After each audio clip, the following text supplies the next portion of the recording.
Trending karon online kining usa ka maestra nga taga Liloan sa probinsya sa Subo. Sa iyang mga post, iyang gipakita ang nagkadaiyang kasinatian sa mga magtutudlo sa makalingaw nga pamaagi. Ato siyang ilailahon sa report ni Femery Dumabo.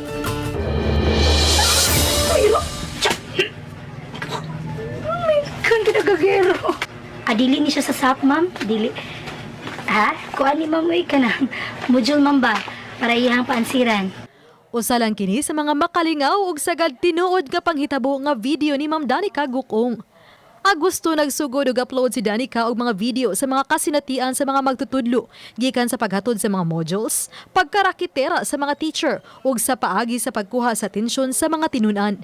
Daghan pang mga pamaaging makarelate ug malingaw ka. Nasa day mo Tupperware.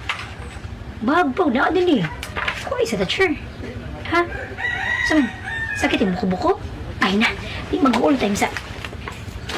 Nakoy haplas. Sa likod sa mga pakatawan ni Ma'am, adunaw sabsiyay pagtulunan ngayang ipaambit sa iyang mga viewers. Kanhi magtutulo ang 24 anyos nga si Danica sa usa ka pribadong tunghaan sa elementarya. Karon, nagpaabot siya nga matagan og item sa pampublikong tunghaan.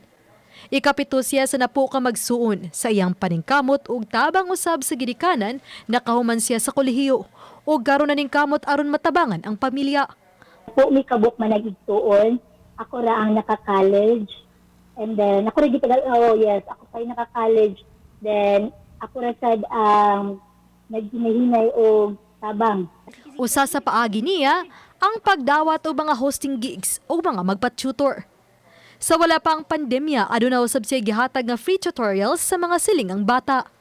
Nahimo ang iyang vlog nga platform sa paglingaw o paghatag og pagtulunan sa mga netizens. Way kabutangan akong kalipay and because ako ang ginabuhat adunay mga oportunidad na nangabot.